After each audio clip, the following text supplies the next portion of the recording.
तो अगर आपने आज, कल, पिछले हफ्ते, इस साल खबरें देखी या पढ़ी हैं, तो ये आपके लिए नई बात नहीं है कि मीडिया हमेशा इज़राइल पर कुछ आरोप लगाने के नए तरीके ढूंढता है। आप जानते हैं, हिज़्बे हमेशा इज़राइल को कुछ आरोपों का केंद्र बनाना चाहते हैं। तो मूल रूप से अब वे इज़राइल पर गाजा में एक हमले में अल जज़ीरा के पत्रकार हुसाम शब्बात को निशाना बनाने का आरोप लगा रहे हैं और यहाँ बहुत कुछ समझने की ज़रूरत है। तो हम फिर से हनानिया रिएक्ट्स पे वापस आ गए हैं। मैंने कुछ वाक़ई दिलचस्प वीडियो संकलित किए हैं जो मुझे लगता है कि हमें सभी को एक साथ देखना चाहिए और मैं चाहता था कि आप जानते हैं, बिना किसी देरी के चलिए शुरू करते हैं क्योंकि आज बात करने के लिए बहुत कुछ है। मैं आपके साथ मिलकर यह प्रेस कॉन्फ्रेंस देखना चाहता था, अमेरिकी विदेश विभाग की प्रवक्ता टैमी ब्रूस के साथ। मुझे लगता है चलो देखते हैं। इजरायलियों ने मिलकर 2 और पत्रकारों को मार डाला है। हुसाम शब्बात, अल जजीरा, मुबाशा मोहम्मद मंसूर ऑफ फिलिस्तीन। आज ये संख्या 208 तक पहुंच गई है। प्रत्येक को व्यक्तिगत रूप से निशाना बनाया गया था। आईडीएफ का कहना है कि उन्होंने व्यापक खुफिया जानकारी और सटीक गोला बारूद का उपयोग किया। शब्बात को उनकी कार में मारा गया, मंसूर को उनके घर में। पत्रकारों की सुरक्षा के लिए समिति ने एक बार फिर से यह नोट किया है कि पत्रकारों की जानबूझकर लक्षित हत्या एक युद्ध अपराध है। क्या आपके पास कोई टिप्पणी है? मैं कहूंगा कि जो कुछ भी हो रहा है वह सब कुछ हमास और उसके निर्णयों का परिणाम है, जिसने उस क्षेत्र को अत्यधिक पीड़ा के स्तर तक खींच लिया है और अनगिनत मौतों का कारण बना है।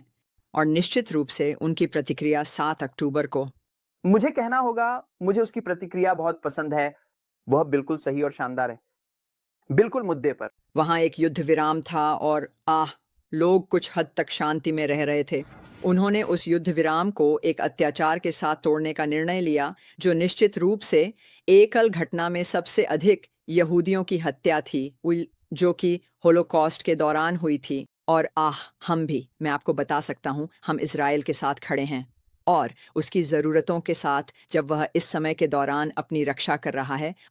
जैसा कि हम उनके साथ काम भी कर रहे हैं ताकि उन्हें एक ऐसी बर्बरता से अपनी रक्षा करने की आवश्यकता न हो जिसने पीढ़ियों से जीवन को नष्ट किया है और अब भी कर रहा है। तो उन सभी के लिए उन सभी के लिए इतने सारे लोग जो इतने सारे काम करते हैं और जिन्होंने अलग अलग जीवन जिया है, और वे बच्चे और शिशु जिन्हें अपनी किस्मत या जीवन के सपने खोजने का मौका नहीं मिला, क्योंकि कुछ लोगों की बर्बरता के कारण जो सोचते हैं कि हत्या ही जीवन में आगे बढ़ने का एकमात्र तरीका है। क्या यह एक यात्रा है? और मैं बताऊंगा। मैं बस ये कहना चाहता हूं कि वह शानदार काम कर रही है। लेकिन दोस्तों, जल्दी से, इससे पहले कि हम आगे बढ़ें, क्या आप इस पृष्ठभूमि में कोई अंतर देख रहे हैं?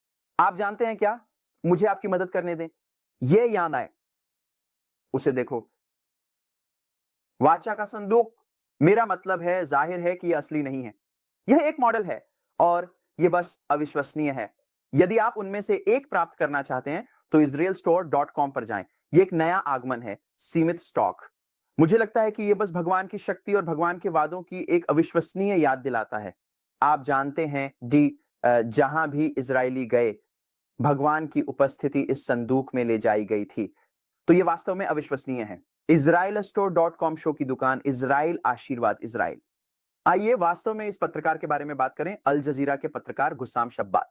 बहुत मासूम लगता है। मेरा मतलब है, आप जानते हैं, यह तथ्य कि आपके उपनाम के अंत में शब्बात है, आप जानते हैं, बस मजाक कर रहा हूं। लेकिन जब वे कहते हैं कि पत्रकार आप जानते हैं, करते हैं, क्या यही है जिसके बारे में वे बात कर रहे हैं? क्योंकि अगर यही है जिसके बारे में वे बात कर रहे हैं, तो हमारे पास पत्रकार क्या होता है, इसकी एक पूरी अलग धारणा है। उम्मा, अब आईडीएफ ने जारी किया था, मुझे लगता है कि यह ग्राफिक पिछले साल का है। कम से कम 6 अल जजीरा पत्रकारों की एक सूची जो आतंकवादी हैं। ठीक है?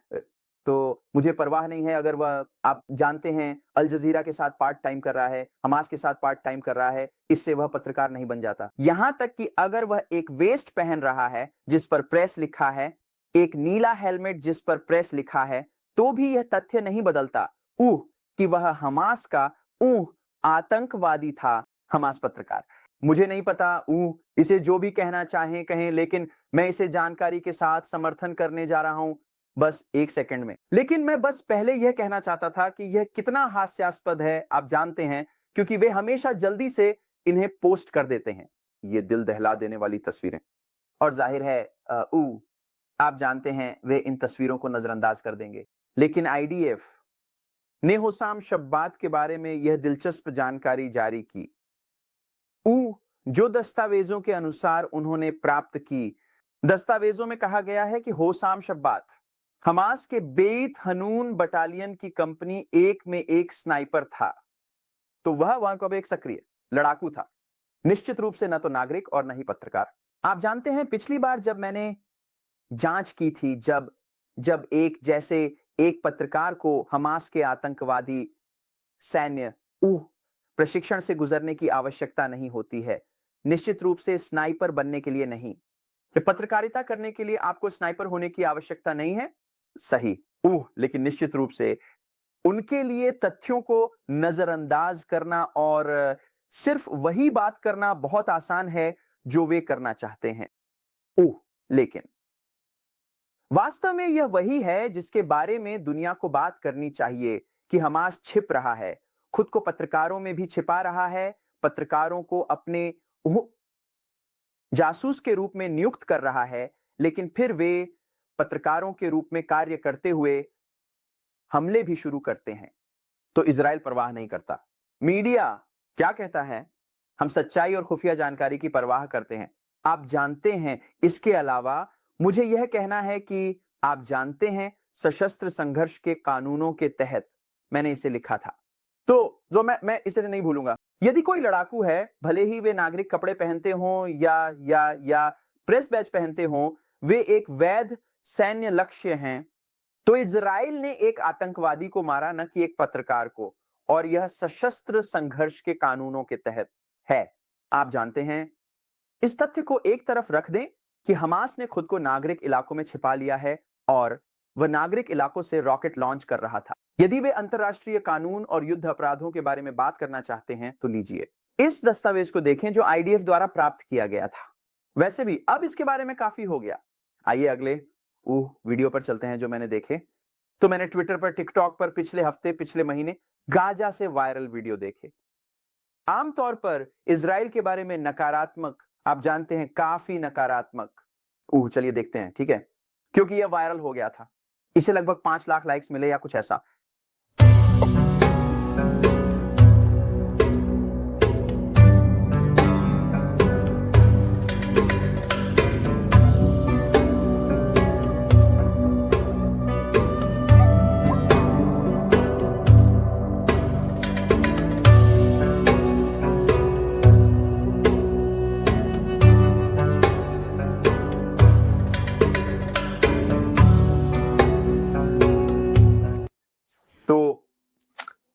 क्या आप वही सोच रहे हैं जो मैं सोच रहा हूं? क्योंकि देखो, मेरी बात सुनो, यदि आप वीडियो बनाना चाहते हैं तो जितना चाहें वीडियो बनाएं, लेकिन वे ये संकेत दे रहे हैं कि उनकी जान खतरे में है। वे ये संकेत दे रहे हैं और कह रहे हैं कि गाजा में अभी एक नरसंहार हो रहा है। अगर मैं बस कह रहा हूं कि अगर मेरी जान खतरे में होती, अगर मुझ पर हमला हो रहा होता, नरसंहार हमला, तो आखिरी चीज जो मैं करता, ठीक है, वह यह होती कि मैं अपने स्मार्टफोन को पकड़ता और जो आखिरी बैटरी प्रतिशत मेरे पास है उसका उपयोग करके एक टिकटॉक वीडियो स्टेज फिल्म करता। फोन को इस तरह से रखें कि वह मेरे सामने हो, सही कोण पर। आखिरी चीज जो मैं करता वह यह होती कि मैं कैप्शन लिखता, नाटकीय, उदास, संगीत चुनता और एक फिल्टर चुनकर उसे पोस्ट करता। ठीक है, अगर मेरी जान खतरे में होती तो मैं भाग जाता, और मैं निश्चित रूप से ऐसा नहीं करता और कुछ कफिया पहनकर एक सोफे पर बैठता, जैसे याहिया सिनवार की तरह। ठीक है, तो ये वीडियो साबित करते हैं, वे सच्चाई दिखाते हैं। बिल्कुल गाजा में विनाश है और हर तरह से मैं महसूस करता हूं निर्दोष नागरिकों के लिए जो इस बीच में फंसे हुए हैं। लेकिन यह एक तथ्य है कि 7 अक्टूबर को लोग सड़कों पर नारे लगा रहे थे और समर्थन कर रहे थे और जश्न मना रहे थे। जो हमास ने किया।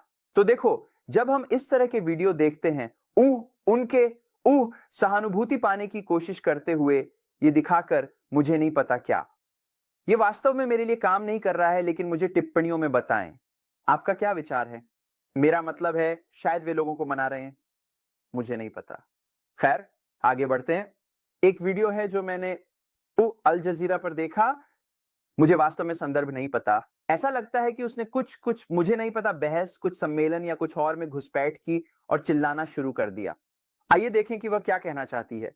माइक नहीं है, आपके पास माइक है तो मत, क्योंकि कोई हमें मंच नहीं दे रहा है और आप पर शर्म आती है कि आप एक महिला के रूप में मानवाधिकारों और महिला अधिकारों के बारे में बात करते हैं, जबकि गाजा में माताओं को ठंडे खून में मारा जा रहा है।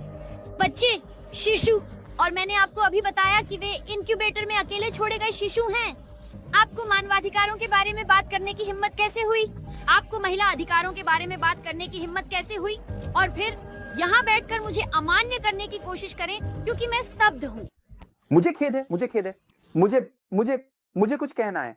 आप जानते हैं क्या, आइए उसे कम से कम झूठ खत्म करने का सम्मान दें, है ना? कि मैं कोई बात नहीं बनाती मैडम, मुझे लगता है कि मैं एक बात बनाती हूँ और मैं आपसे अधिक समझदार हूँ। सबसे पहले ये अहंकार है ना, या मैं आपसे बेहतर जानता हूं। मैं एक बात बनाऊंगा, आपसे कहीं अधिक समझदार और प्रतिभाशाली। आप यह ऐसा है, तो अगर आप उनका सम्मान नहीं करते तो आप उनसे यह उम्मीद क्यों करते हैं कि वे आपको सुनना और सम्मान करना चाहेंगे? लेकिन आप जानते हैं, उसने कहा कि बच्चे इनक्यूबेटरों में छोड़ दिए जाते हैं और इजराइल उन्हें निशाना बना रहा है। वास्तव में गाजा के एक अस्पताल में प्रवेश करने पर इजरायली सेना द्वारा देखे गए चीजों का एक दोषी दस्तावेज है। आइए, मुझे आपको ये दिखाना है। आइए इसे एक साथ देखें।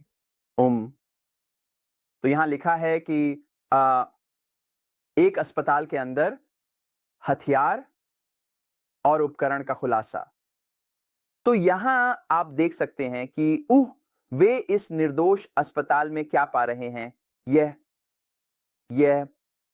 यह बस पागलपन है जब वे कहते हैं, आप जानते हैं, इनक्यूबेटरों में जीवित बच्चे। हमास ने इनक्यूबेटरों में बंदूकें छोड़ दी। इनक्यूबेटरों में बच्चों के लिए जगह नहीं थी, क्योंकि वे हमास के हथियारों से भरे हुए थे।